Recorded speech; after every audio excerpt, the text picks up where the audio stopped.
Isa lang ang pangarap ni Luna, ang makatagpo ng mayamang lalaki na kanyang pakakasalan nang sa ganoon sila ay maiahon sa kahirapan ng kanyang buong pamilya. Laki sa hirap si Luna at sawang-sawa na siya sa ganoong pamumuhay. Talagang naiirita na siya sa pagkain na palagi na lamang nakahain sa kanilang hapagkainan. Tigi isang sandok ng kanin at hati-hati pa sila sa isang kakapiranggot na tuyo. Kung hindi lang sana naganak ng marami ang kanyang mga magulang, hindi sila maghihirap ng ganoon. Wala na ngang trabaho ang mga ito, anak pa ng anak. Napabuntong hininga na lamang si Luna habang nakatingin sa kanyang mga kapatid na nag-aagawan ng tuyong ulam nila ng tanghaliang yun. Wala namang natira sa kanya kaya alam niyang magtsatsaga na naman siya sa asin at saka suka. Minsan, hindi maiwasan ni Luna ang bulyawan ng kanyang mga kapatid. Palaging mainit ang ulo niya at naiinggit siya sa mga kaidaran niya na hindi naman mahihirap sa buhay. Naiisip niya kung bakit niya nararanasan ang lahat ng yun. Siya ang panganay at 10 silang magkakapatid. Nabubuhay lamang sila sa pamamasura niya at ng kanyang 3 pang mga kapatid. Habang ang kanilang mga magulang, bagamat pareho pang malalakas, wala nang ibang ginawa kundi ang manatili sa bahay at gumawa ng bata. Pareho yatang mahilig ang kanilang mga magulang kaya siguro ganoon. Gusto man sanang ilabas lahat ni Luna ang lahat ng kanyang saloobin, ngunit pinipili niyang manahimik. Ayaw niyang marinig na naman ang bunganga ng kanyang ina. Pinili na lamang ni Luna na pumasok sa silid kung saan 10 silang magkakapatid ang nagsisiksikan. Naguguluhan na talaga siya sa ingay ng mga kapatid na animoy patay gutom na nag-aagawan ng kanin. 18 anyos pa lamang si Luna. Grade 6 lang ang kanyang natapos dahil hindi kaya ng kanyang mga magulang na siya'y pag-aralin. Wala siyang ibang nakikita sa araw-araw kundi ang basurang buhay na mayroon sila. Basura rin ang palagi niyang kinakalkal. Talagang nagsasawa na siya sa amoy ng mga bulok na basura. Sa siyampan niyang mga kapatid ay 6 ang babae at 3 ang lalaki. Puro lalaki ang 3 sumunod sa kanya na may edad na 17, 16 at 15 anyos na siyang katuwang niya sa pamamasura. Minsan talaga, pinangarap din ni Luna na makaahon sa hirap. Kaya naman, inaral niyang mag-ayos ng kanyang sarili at naging malinis siya sa kanyang katawan. Batid niyang marami rin ang papatol sa kanya, lalo at maganda rin naman siya. Sa kabila ng kanyang pamamasura, makinis ang kanyang balat. Yun lang ang tangi niyang maipagmamalaki. Pagkatapos nga niyang kumain, naligo siya at aalis siya. Magbabaka sakali siyang baka may mahanap siyang lalaki na handang tumanggap sa kanya nang sa ganoon makaalis na siya sa buhay na meron siya. Sa park nga siya tumambay ng araw na yun at alam niyang maraming pumupunta ron. Yun na ang nakagawian ni Luna. Ngunit sa ilang araw at linggong ginagawa niya yun, wala talaga siyang nahanap. Hanggang sa hindi inaasahang daanan siya ng isang magarang sasakyan nang minsang naglalakad siya pa uwi. Hindi siya kinabahan at hinintay na bumaba ang may-ari ng sasakyan. Nakita niyang isang matandang lalaki na sa tansya niya, nasa edad 60 anyos. Mataba ito at sa unang tingin pa lang niya rito, masasabi niya nang may iba itong balak. Umiti ito sa kanya tsaka tuluyang lumapit. Hinintay naman niya itong magsalita. Sinabi nito kung okay lang daw ba na ihahatid siya nito. Naisip ni Luna na kung handa ang lalaki na pakasalan siya, papatol talaga siya. Makaalis lamang sa buhay na mayroon sila. Pumayag siya sa alok ng matanda kahit pa hindi niya ito kilala. Pinagbuksan pa siya nito ng pinto ng mamahaling sasakyan. Kaya naman, sumakay na siya. Malamig sa loob sapagkat malakas ang aircon. Hanggang sa narinig niyang sinabi nito ang pangalan nito na si Greg. Hindi niya inaasahan ang sunod na inalok nito sa kanya. Inalok lang naman siya nito ng 20,000 kapalit ng isang gabi. Halos lumuwa ang mata ni Luna dahil buong buhay niya hindi pa siya nakakahawak ng 20,000. At kapag pumayag siya sa kagustuhan ni Greg, mahawakan niya na ang ganoong halaga. Kaya naman sa kanyang kagustuhan ay pumayag siya. Laking tuwa ng matanda nang dalhin siya nito sa isang mamahaling hotel. Manghang-mangha si Luna sa kanyang nakikita. Pumahali ng lahat ng gamit sa hotel room na inukupan nila. Talagang kailalambot ng sofa't kama. Hindi naman siya ganoon ka-inosente pagdating sa gagawin nila ni Greg. Kaya naman, inihanda niya ang kanyang sarili. Pumasok muna si Greg sa loob ng bathroom at iniwan siyang nakaupo sa dulo ng isang malambot na kama. Nakikinata-kinata niya na ang perang kanyang mahawakan mamaya lamang. Kaya naman, matiyaga siyang naghintay hanggang sa lumabas na ng banyo si Greg na nakatapi lang ng tuwalya. Sinabihan siya nitong maghugas sa loob ng bathroom na kanya namang sinunod. Nang masiguro niyang malinis na ang kanyang katawan, tsaka siya lumabas. Napangiti si Greg sa kanya at sinenyasan na siyang lumapit.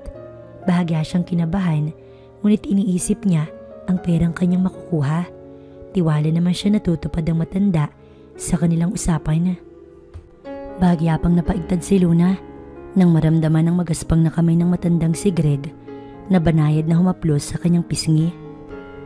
Maya-maya lamang, hinila na siya ng matandang si Greg sa kama na kanya namang pinaunlakan. Nahiga ito sa kama at alam na kaagad niya na siya ang magdadala sa kanilang haharaping laban kung saan pareho silang makakarating sa dulo. Agad na ngang pumwesto si Luna at niyakap si Greg. Hindi alam ni Luna kung bakit nakakaramdam siya ng kakaibang tuwa. Nang mag-isa ang kanilang mga katawan, hindi na napigilan ni Greg na maglikha ng ingay. Talaga nga sigurong napakasaya. Napapapikit si Luna ng mga sandaling yun.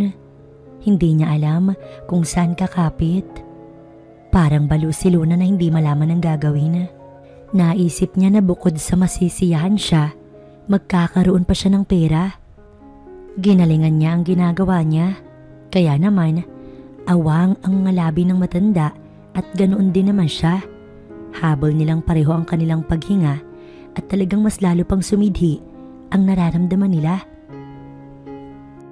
Naalala tuloy niya ang una niyang naranasan nun sa ilalim ng tulay kasama ang basurero rin na kanyang naging nobyo. Grabe rin ang kanilang ginawa nun, lalo na at magkaedad lamang sila. Gigil na gigil ang nobyo niya noon kahit pa 2 araw siyang walang ligo ng mga panahong yun. Hindi man lang nagdalawang isip ang kanyang nobyo noon na sisirin ang malalim na balon.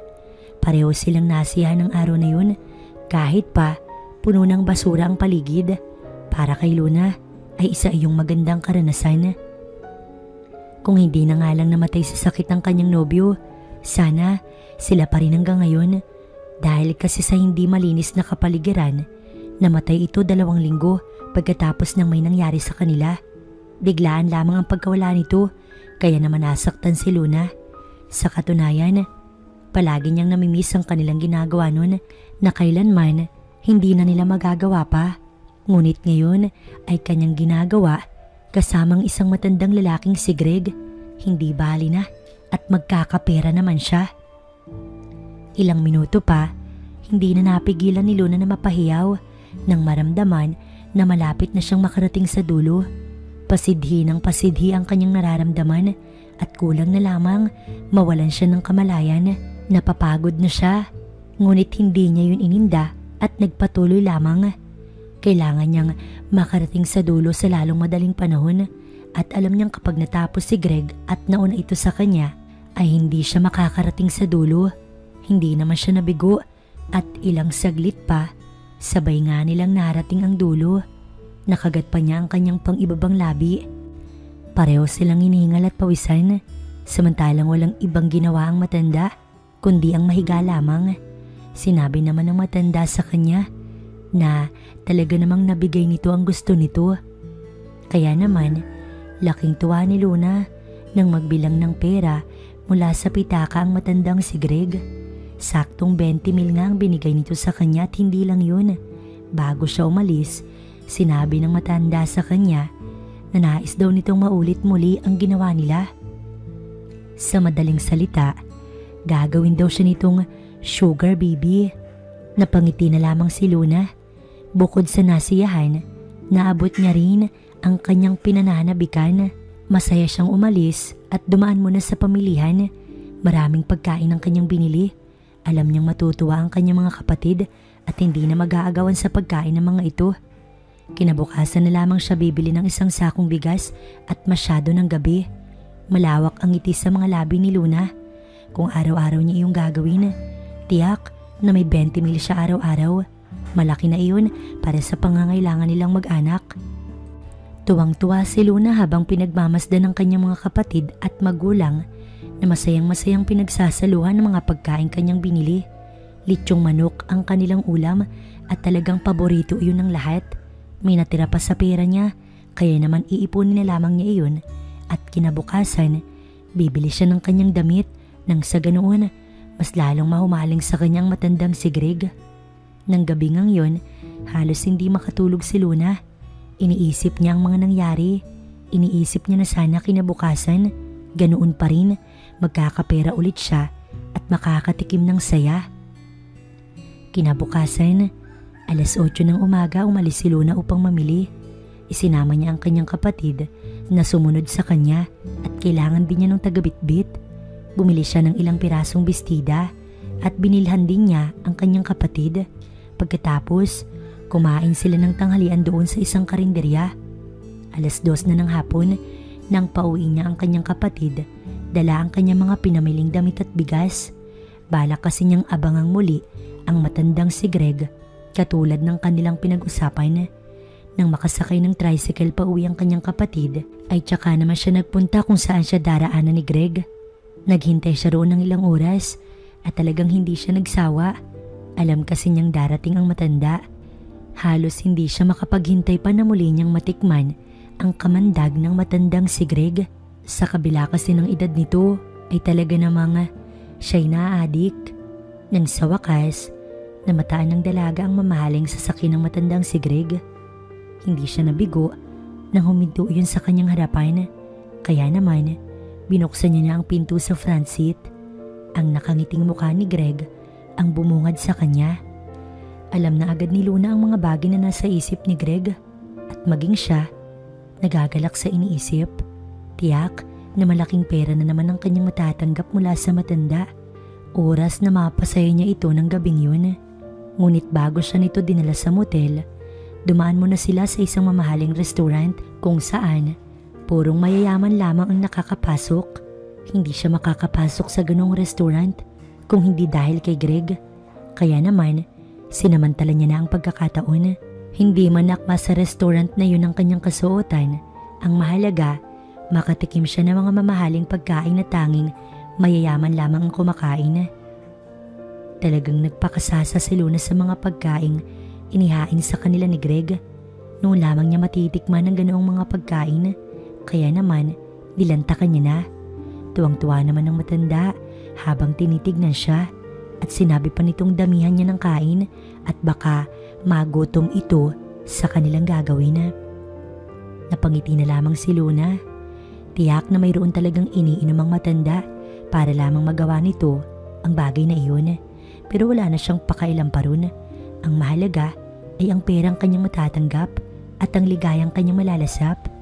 Yun lang ang mahalaga, wala nang iba. Matapos ng ilang minuto, natapos na rin sila sa pagkain. Saglit lamang silang nagpahinga ron bago nagpasyang matandang si Greg na sila'y uuwi na. Ngiting-ngiti si Luna sapagkat talagang nabusog siya sa kanyang kinain. Alam na kaagad niya kung saan sila didiretso ng matanda, kaya naman inihanda niya na ang kanyang sarili. Kung tutuusin ay siya yung hindi makapaghintay. Nananabik kasi siya sa bagay na yun na hindi niya maintindihan. Sa katunayan, talagang naaatat na siya. Talaga namang naaatat na siya sa kanilang gagawin at kailangan pa niyang pakalmahin ang kanyang sarili. Hindi pwedeng mahalata ng matanda na sobra siyang nagagalak. Dinala nga siya nito sa isang malamig na lugar at katulad ng ipinagawa nito sa kanya, inutusan siya nitong maligo. Sinabi nito na magsabon siyang mabuti. Mabilisan siyang naghugas ng katawan at hindi na binasa pa ang buhok niya. Ang importante lang naman, mawala ang amoy ng katawan niya. Sinabon ng mabuti ni Luna ang kanyang sarili at pagkatapos lamang ng ilang minuto, natapos na siya sa ginagawa niya. Lumabas na siya ng bathroom at nag-aabang na pala sa kanyang paglabas ang matandang si Greg. Kaagad siya nitong sinalubong at pinakatitigan. Hinayaan niya lamang ito sa ginagawa nito. Hindi niya pinansin ang malaki nitong tiyan, bagkus doon lamang nakatingin ang kanyang pansin sa bagay na iyon dito. Ginawa niya ang bagay na talaga namang maghahatid sa dulo sa matanda, kaya naman hindi malaman ng matanda kung anong gagawin niya. Talagang gustong-gusto niyang nakakasama si Luna dahil nagagawa nito ang bagay na gustong-gusto niya. Ilang saglit pa, napagpasyahan nilang gawin na ang bagay na parehas silang makakarating sa dulo. Awang ang mga labi ni Luna nang maramdaman na sila ay magkayakap. Pakiramdam niya, mas lalo pang sumasaya ang ginagawa niya. Halos hindi niya kayang ipaliwanag ang kanyang sayang nararanasan. Walang ibang maririnig sa loob ng hotel na yun, kundi ang mga mararahas na paghinga nila ng matandang si Greg. Pareho silang naglalakbay patungo sa dulo. Iisa lamang ang laman ng kanilang isip, iyon ay ang kanilang maabotang dulo. Dahil sa parehas na uhaw, ay hindi na nga nagtagal at narating nila ang kanilang nais marating. Parehas na pawisan at lupaypay ng matapos. Halos hindi pa nakakapagpahinga si Luna nang may tumawag sa cellphone ng matandang si Greg. Sinagot naman iyon ng matanda at kaagad na nag-ayos ng sarili. Nalilito si Luna sa mga nangyayari, ngunit nagbihis na rin siya hanggang sa makita niya ang matandang dumukot ng libo-libo sa wallet nito. Pagkatapos ay nagbihis. Inabot nito sa kanya ang pera na sa kapal ay alam na ni Luna kung magkano. Nang makapag-ayos, lumabas na sila at kailangan na niyang umuwi. Naghiwalay na sila ng daan ng matandang si Greg, ngunit ganoon na lamang ang tuwa ni Luna. Marami siyang may ipon kapag palaging ganoon gabi-gabi. Kinabukasan, nagpasya si Luna na mamili ng kanyang mga dagdag na damit. Nawili na siya sa pamimili at pakiramdam niya napakarami niyang pera. Binigyan din naman niya kahit papaano ang kanyang mga magulang nang sa ganun may magamit ang mga ito. Ganun pa man, hindi pa rin naiiwasang magagawan sa pagkain ng mga kapatid niya. Buong buhay kasi nila, noon lamang sila naranasan ng ganoong mga bagay. Kahit pa may kapalit ang lahat ng iyon, gusto rin naman ni Luna ang ginagawa nila ng matandang si Greg. Sa katunayan, unti-unti na rin nahuhulog ang kanyang loob dito. Nasundan pa ang mga gabing pinapasaya nila ni Greg ang bawat gabi ng isa't isa. Pakiramdam ni Luna, mas lalo siyang na-addict sa ginagawa nilang yun ng matandang si Greg. Hinahanap-hanap kasi niya ang pakiramdam tuwing kasama niya ito, lalo na at napakarami niya nang naiipon. Noon ngang gabing yun, hindi na siya nito sa hotel dinala, bagkus ay sa mismong bahay na nito. Sinabi nito na wala na raw itong asawa, kaya ligtas nilang magagawa ang mga bagay na talaga namang makakapagpasaya sa kanila. Napakalaking silid ang pinagdalhan sa kanya ni Greg. Kahit sang sulok mong titignan, talagang mamahalin ang mga gamit. Nakakalula ang mga magagandang kagamitan na kanyang nakikita. Silid iyon ni Greg at ng asawa nito. Hindi tuloy mapigilan ni Luna na isipin na paano kaya kung magiging silid niya na yun. Siguradong magbubuhay rin na siya kapag nagkataon. Wala naman siyang mahihiling pa at ibinibigay ni Greg ang lahat ng gusto niya. Kumakailan nga lang, binigyan siya nito ng hindi kalakihang bahay para sa kanilang mag-anak. Kahit papaano, nakakaluwag-luwag na sila sa bahay, hindi katulad nun. Napakarami na rin niyang naipong mga alahas na bigay sa kanya ng matandang si Greg. Siguro kapag ibinenta niya iyong lahat, malaki-laki ang kanyang makikita. Pero tinatago na muna niya iyon hanggang regular ang allowance niya gabi-gabi. Naligo na muna siya sa napakagandang bathtub sa loob ng malawak na bathroom. Hindi niya akalaing balak pala siyang sabayan ng kanyang sugar daddy. Sabik na naman sila sa isa't isa. At syempre, hindi nila palalampasin ang mga oras na yun.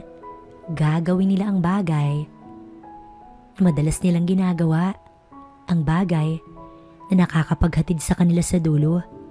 Nang gabing yun, tumagal sila sa loob ng banyo ng kalahating oras. Nakatatlong beses ring narating ni Luna ang dulo, habang si Greg naman ay isa lamang. Wala na talagang mahihiling pa si Luna ng mga oras na yun at binigyan na naman siya ng pera ni Greg. Nakasanayan na nga ni Luna ang ganoon at sanay na siya kay Greg. Nagkaroon siya ng mga bagay na dati pangarap lamang niya, nang dahil kay Greg, lahat ng gusto niya, nakukuha niya na at wala siyang balak pang tumigil. Hindi niya na ititigil pa at gagawin niyang sugar daddy si Greg habang ito ay nabubuhay at hindi pa nagsasawa sa kanya.